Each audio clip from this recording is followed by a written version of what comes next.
Hello guys, welcome to web techtronics. मेरा नाम ईशान शर्मा है और आप देख रहे हैं मेरी बिजनेस स्टडीज की सीरीज। और इस सीरीज में हम जो पढ़ रहे हैं that is chapter 3। I hope आपने इसका पहला वाला वीडियो अच्छे से देख लिया होगा। अगर आपने इसका पहला वाला वीडियो नहीं देखा है तो पहले आप उसको देख लीजिए, तभी जाके आज आपको ये जो पार्ट 2 है वो अच्छे से क्लियर होने वाला है। आज के पार्ट में हमें समझना है बिजनेस एनवायरनमेंट के कुछ कंपोनेंट्स को, जो कि इंटरनल और एक्सटर्नल कंपोनेंट होते हैं। तो चलिए गाइस, अपने चैप्टर को हम लोग आगे शुरू करते हैं। Let's get started.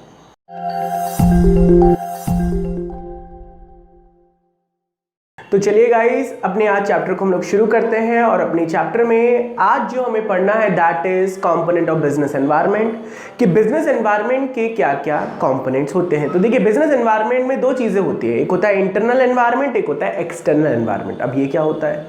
तो देखिए, इंटरनल एनवायरनमेंट वो एनवायरनमेंट होता है जो बिजनेस के अंदर के कुछ फैक्टर्स या अंदर के कुछ ऐसी चीजें जो आपके बिजनेस के अंदर से ही एक बिजनेस को अफेक्ट कर सकती हैं, इसको मैं इंटरनल एनवायरनमेंट कहता हूं। इसका क्या मतलब हुआ? इसका यह मतलब हुआ कि वो एनवायरनमेंट, वो फैक्टर्स जो बिजनेस के अंदर प्रेजेंट हो।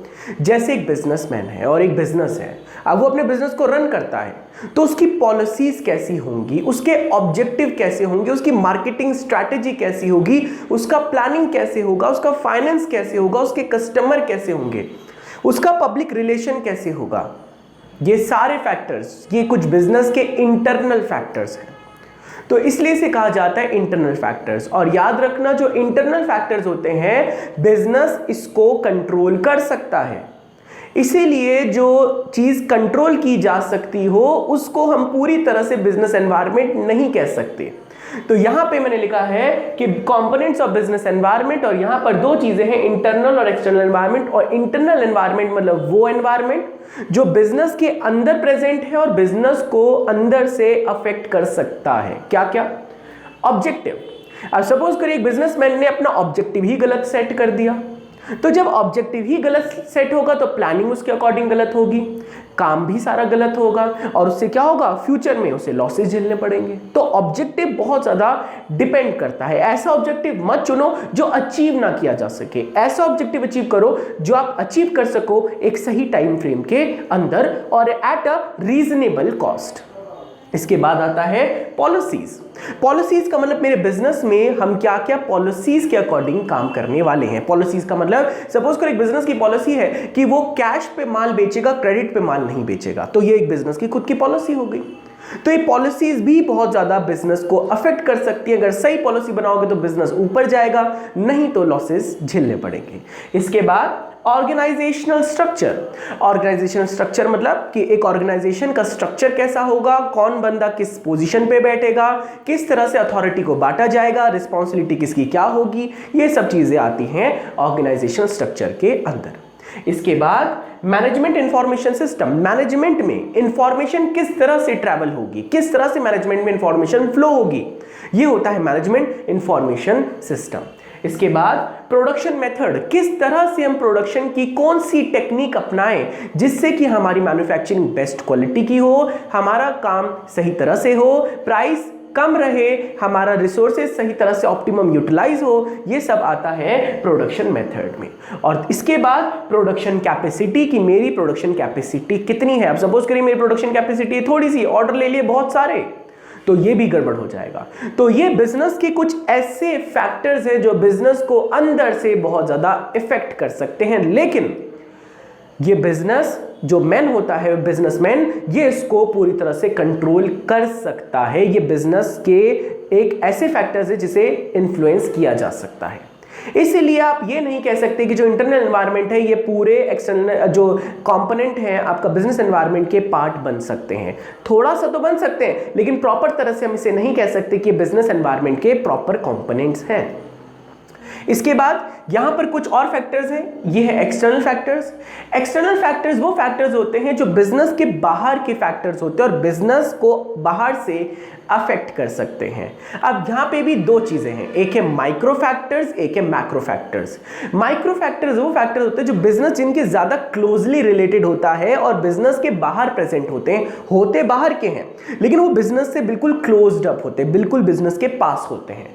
इनको भी कहीं हद तक बिजनेस कंट्रोल कर सकता है, इन्फ्लुएंस कर सकता है। लेकिन इसके बाद जो फैक्टर होते हैं जिसे मैक्रो फैक्टर्स हम कहते हैं, उनको बिजनेस कंट्रोल नहीं कर सकता और पूरी तरह से वो बिजनेस के आउट ऑफ कंट्रोल होते हैं और बिजनेस को पूरी तरह से बाहर से अफेक्ट करते हैं, जिन्हें हम कहते हैं मैक्रो फैक्टर्स। तो माइक्रो फैक्टर्स में, माइक्रो में आ जाते हैं, सपोज करो आपके कस्टमर का मतलब कि आपके जो अच्छे कस्टमर्स हैं वो आपके बिजनेस में बार बार आते रहते हैं और आपके बिजनेस में ग्रोथ देते हैं।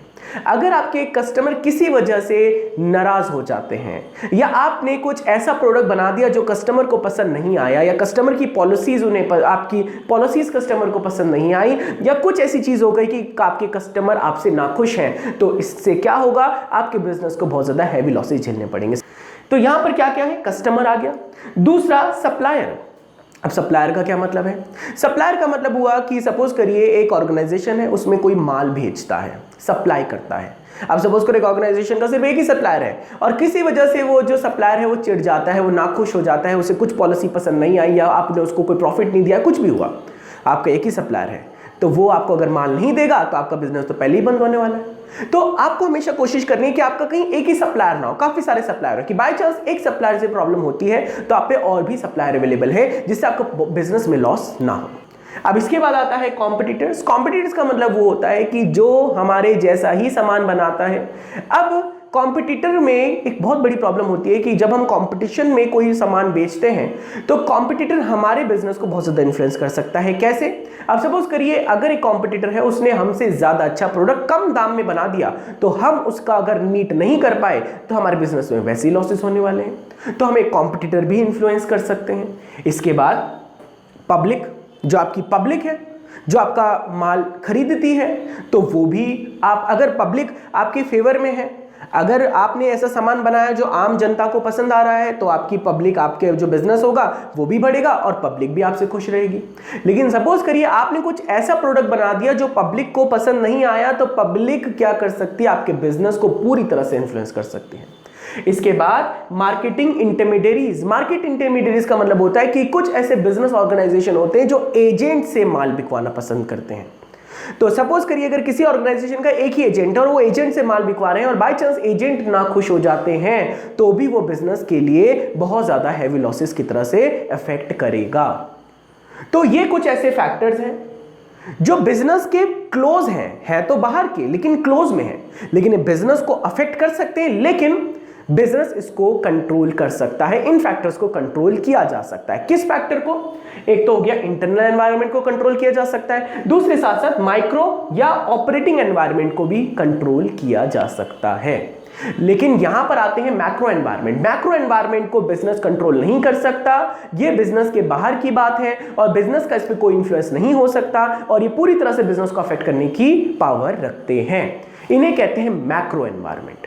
तो मैक्रो एनवायरनमेंट में क्या आएगा? Economic environment, social environment, technological environment, political environment और लीगल एनवायरनमेंट। ये आते हैं मैक्रो एनवायरनमेंट के अंदर। अब ये जो मैक्रो एनवायरनमेंट है इसको मैं डिस्कस करूंगा इसके अगले पोर्शन में, क्योंकि ये काफी बड़ा टॉपिक है तो इसके लिए एक सेपरेट वीडियो मुझे बनानी पड़ेगी। तो आई होप आपको जो इंटरनल एनवायरनमेंट है और ये जो एक्सटर्नल एनवायरनमेंट का जो माइक्रो पोर्शन है वो अच्छे से क्लियर हो गया होगा। अगर आपको ये वीडियो पसंद आई है तो आप इस वीडियो को अपने दोस्तों के साथ शेयर जरूर करिए, जिससे उनके भी बिजनेस के कॉन्सेप्ट अच्छे से क्लियर हो पाए। अगर आपको इस वीडियो में कोई प्रॉब्लम आती है तो आप इसको कमेंट सेक्शन में लिख सकते हैं या आप हमको ईमेल भी कर सकते हैं। आप हमारे वीडियो को जरूर लाइक करिए और हमारे चैनल को सब्सक्राइब जरूर करिए। तो मिलते हैं इसके अगले पार्ट में, और अगले पार्ट में हम जो समझेंगे macro environment. Till then, bye bye.